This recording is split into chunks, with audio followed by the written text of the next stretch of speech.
korupsi itu menyengsarakan banyak orang dan membunuh banyak potensi manusia. Respon Wamenkumham bahwa dua menteri koruptor itu layak untuk dihukum mati berdasarkan dua alasan.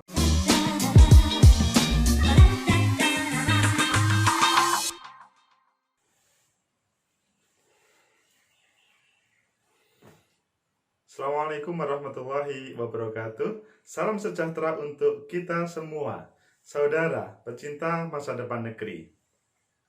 Apakah saudara setuju jika koruptor dihukum mati? Ya, jawabannya ada 3 macam. Sebagian setuju, sebagian tidak setuju, sebagian masih bingung apakah setuju atau tidak. Ayo kita lihat bagaimana pernyataan Wakil Menteri Hukum HAM Wamenkumham menyatakan Edi Prabowo dan Juliari Batubara layak dituntut mati. Itu sebuah judul yang menarik kita bahas pada kesempatan ini karena pro dan kontra untuk hukuman mati para koruptor masih berlanjut. CNN Indonesia Rabu 17 Februari 2021 menyatakan Wamenkumham menyatakan Edi Prabowo dan Juliari Batubara layak dituntut mati. Pemberitaan tersebut kalau diruntut dengan berbagai media yang ada sebetulnya lanjutan atau respon dari pemberitaan pada tanggal 8 Desember 2020. Pada waktu itu beberapa media juga menyampaikan, salah satunya di BBC Indonesia, judulnya Pro dan kontra ancaman vonis mati untuk terduga pelaku korupsi anggaran pandemi. Maksudnya korupsi anggaran pandemi, bisakah pelaku dijerat hukuman mati? Jadi pertanyaan pada 8 Desember itu dijawab pada 17 Februari bahwa mereka, para koruptor, layak dihukum mati. Ayo kita baca beritanya, selanjutnya nanti kita bahas dan kita bandingkan dan kita support dengan berbagai pemberitaan yang lain. CNN Indonesia, Wakil Menteri Hukum dan Hak Asasi Manusia Wamenkumham Edward Omar Sharif Hiyarich mengatakan, mantan Menteri Kelautan dan Perikanan Edi Prabowo dan mantan Menteri Sosial Juliari P. Batubara layak dituntut hukuman mati. Kalau dituntut hukuman mati, ya selesai sudah. Kata Wamenkumham, bagi saya mereka layak dituntut dengan ketentuan pasal 2 ayat 2 Undang-Undang Tindak Pidana Korupsi, yang mana pemberatannya sampai pada pidana mati. Kata Edi, sapanya dalam sebuah acara seminar dilansir dari Antara pada Rabu, maksudnya 17 Februari. Menurut dia ada 2 alasan pemberat yang membuat kedua mantan menteri tersangka tindak pidana korupsi itu layak dihukum mati. Pertama adalah mereka melakukan tindak pidana korupsi dalam keadaan darurat, yakni darurat COVID-19. Kedua, mereka melakukan kejahatan itu dalam jabatan. Jadi kata menteri tadi ada 2 hal. Jadi ada 2 hal yang memberatkan itu. Sudah lebih dari cukup untuk diancam dengan pasal 2 ayat 2 Undang-Undang Tindak Pidana Korupsi, kata Wamenkumham. Jadi ini sebuah ancaman yang luar biasa. Edi Prabowo dicokok KPK tiba di Indonesia setelah kunjungannya dari Hawaii pada 25 Desember 2020, ia kemudian secara resmi mengundurkan diri sebagai menteri. Edi telah ditetapkan sebagai tersangka dan ditahan terkait kasus dugaan suap perizinan tambak, usaha atau pengelolaan perikanan atau komoditas perairan sejenis lainnya pada 2020. Selanjutnya, sementara Juliari Batubara, B. Batubara tersangkut kasus dugaan suap bantuan sosial COVID-19 ya, untuk para yang membutuhkan karena dampak pandemi COVID ini. Setelah melakukan operasi tangkap tangan OTT terhadap pejabat Kementerian Sosial dan Swasta, KPK pada 6 Desember menetapkan Juliari sebagai tersangka korupsi bansos COVID-19. Penetapan Juliari sebagai tersangka oleh KPK hanya berselang 9 dari penetapan Edi. Jadi kedua orang ini adalah dalam bahasa Jawa Menkumham layak untuk dituntut hukuman mati. Saudara, pecinta masa depan negeri, itulah sebuah pemberitaan yang heboh, meskipun sebetulnya kalau kita mendengar kata-kata hukuman mati bagi koruptor, maka di antara saudara akan terjadi perbedaan pendapat. Tetapi Wamenkumham kita sudah mensupport para penegak hukum untuk melakukannya. Kalau kita rutut di beberapa, misalkan pernyataan Ketua KPK, pernyataan Prof. Mahfud MD, atau lembaga-lembaga lainnya, hal ini juga sangat mendukung. Taruhlah misalkan Ketua KPK. Ketua KPK Firly Bahuri pernah mengancam menindak tegas pelaku korupsi anggaran penanganan bencana COVID-19 dengan tuntutan hukuman mati. Karena kata Ketua KPK, Pak Firly, keselamatan masyarakat merupakan hukum tertinggi. Maka yang korupsi dalam suasana bencana tidak ada pilihan lain dalam menegakkan hukum, yaitu tuntutan pidana mati. Hal ini disampaikan pada waktu rapat kerja dengan Komisi Hukum, Komisi 3 maksudnya, DPR RI pada Rabu 29 April 2020. Jadi awal sebelum kedua tersangka itu ditangkap oleh KPK. Jadi jauh sebelumnya sudah diberi warning sebetulnya oleh Ketua KPK. Bisa dilihat di berita di Tempo pada tanggal 7 Desember atau di beberapa media lainnya apa yang disampaikan oleh Pak Ketua KPK, Pak Firly tadi.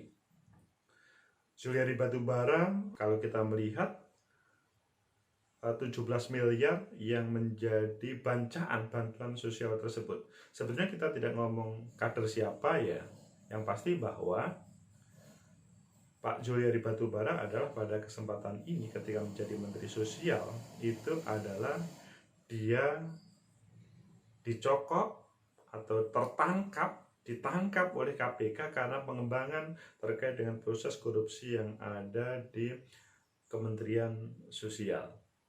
Itulah terkait dengan apa yang disampaikan oleh Bapak Pak Firly. Menko Polhukam juga menyatakan terkait dengan hal ini, beliau setuju terkait dengan proses penegakan hukum bagi koruptor. Tetapi kata Pak Mahfud MD di sebuah pemberitaan, kadangkala hakimnya malah memutus bebas, kadangkala hukumannya ringan sekali, kadangkala sudah ringan dipotong lagi. Ya sudah, itu pengadilan. Padahal Pak Prof. Mahfud MD sebagai Menko Polhukam itu sangat setuju pada pemberitaan yang sama. Kemudian lembaga lain tentunya juga ada yang tidak setuju. Taruhlah contoh Institute for Criminal Justice Reform, ICJR, itu menyatakan ICJR sangat menentang keras wacana KPK ataupun aktor pemerintah lainnya untuk menjatuhkan hukuman mati sebagai solusi pemberantasan korupsi, terlebih pada masa pandemi ini. Ini ada disampaikan Erasmus Athena Pitupulu sebagai Direktur Eksekutif ICJR, karena kata beliau, kata Napitupulu, Erasmus Napitupulu, sebaiknya pemerintah itu fokus pada visi pemberantasan korupsi dengan memperbaiki sistem pengawasan pada kerja-kerja pemerintah, khususnya dalam penyaluran dana bansos dan kebijakan penanganan pandemi. Memang apa yang disampaikan Erasmus ini pada teknis pekerjaannya, tetapi apa yang diinginkan atau yang diusulkan oleh Wamenkumham dan Menko Polhukam itu adalah tema terkait dengan korupsinya. teknisnya kemudian disampaikan oleh Direktur Eksekutif ICJR tadi. Saudara, pecinta masa depan negeri, itulah terkait dengan perjalanan hukum, maksudnya usulan hukum mati bagi koruptor. Bahkan sekali lagi itu dilakukan atau sudah menjadi wacana sebelum COVID-19 muncul. Apakah di beberapa negara itu juga sudah terlaksana terkait dengan hukuman mati? Sekali lagi kita nantikan, nanti saudara dipersilahkan untuk memutuskan apakah setuju atau tidak setuju tentang hukuman mati ini. Ayo kita lihat di beberapa negara sebagaimana di beberapa pemberitaan. Taruhlah kita lihat lagi di Tempo pada Jumat 13 Desember, itu isu hukuman mati bagi koruptor kembali menjadi pembicaraan dan maksudnya di Indonesia. Dan pada 2015 Amnesty International mencatat ada 1.600 lebih eksekusi mati. Berapa? 1.600. Itu berjalan pada waktu 2015, karena catatannya di 2015 yaitu selain yang tercatat di Cina. Data ini 54% lebih tinggi dibanding 2014.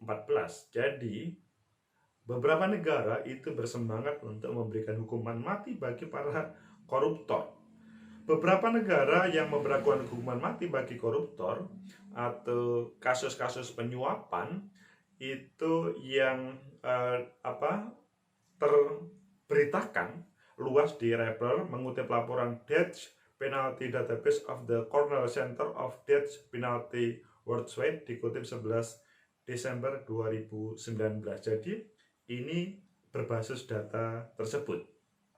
Ada beberapa, ada Cina, Korea Utara, Irak, Iran, Thailand, Laos, Vietnam, Myanmar, Maroko.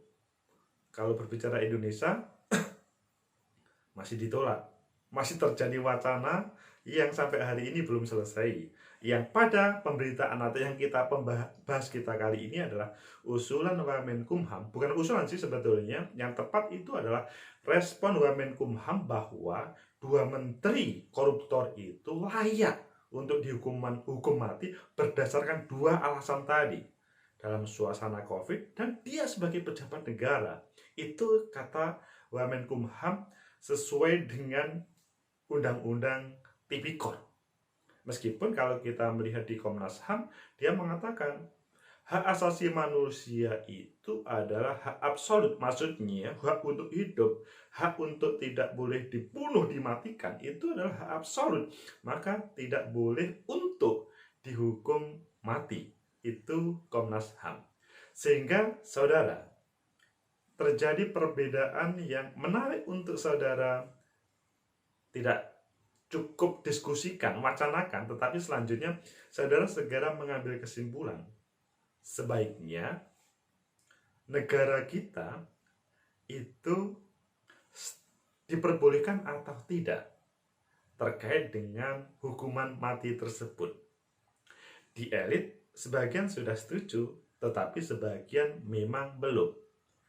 Kami berharap pada seluruh yang menonton ini, khususnya saudara pecinta masa depan negeri, ini untuk membangun negeri kita, karena keuangan negeri kita itu sebagian dikorup oleh orang-orang yang tidak bertanggung jawab. Mungkin memang dia melakukan sendiri, atau mungkin dia diperintah oleh orang di belakangnya. Dia menjadi pejabat itu karena ada orang di belakang, sehingga kemudian dia melaksanakan perintah dari orang di belakang. Kalau itu terjadi, orang yang di belakang itu juga pasti terseret. Masalahnya adalah sekarang adalah saudara setuju atau tidak setuju terkait dengan hal ini. 2 wacana itu selalu menggelinding. Tetapi apa yang disampaikan, respon dari Wamenkumham tadi sangat positif untuk membangun negeri ini. Coba bayangkan, suasana negeri dalam dalam pandemi COVID-19 super darurat, banyak orang meninggal di negeri ini karena COVID. Selanjutnya ada bantuan pemerintah kepada mereka yang terkena COVID atau keluarganya yang terdampak COVID, nggak taunya uang tersebut dikorup. Ini masalahnya. Jadi, masalahnya adalah tindakan yang di luar dari ya, intinya adalah mereka, para pejabat ini adalah melakukan sebuah tindakan yang membunuh banyak orang. Sangat mungkin orang-orang tersebut, maksudnya yang seharusnya mendapatkan bantuan itu, menerima dengan baik, gara-gara dikorupsi, kemudian mereka mati. Ini kan sangat mungkin terjadi. Sehingga sangat wajar kalau respon atau jawaban dari Pak Wamenkumham itu selanjutnya didukung oleh banyak orang. Bagaimana di negeri ini tidak ada koruptor? Kalau sudah diberi contoh hukuman mati bagi koruptor, kemungkinan negeri ini aman dari korupsi. Meskipun ada beberapa yang tidak setuju, silahkan. Tetapi penyelesaiannya harus perlu yang bisa masuk akal, dalam artian untuk pemberantasan korupsi. Intinya sebetulnya bukan setuju atau tidak setuju tentang hukuman mati bagi koruptor, tetapi bagaimana para pejabat kita itu tidak korupsi. Atau yang kedua, bagaimana semua anak negeri ini ketika membangun negeri bersama itu tidak ada yang mengambil, merampok keuangan negara kita. Semoga ada manfaat, semoga menjadi pembelajaran bagi kita bersama bahwa korupsi itu menyengsarakan banyak orang dan membunuh banyak potensi manusia untuk hidup. Yang lebih khusus adalah membunuh negara kita untuk menjadi negara maju.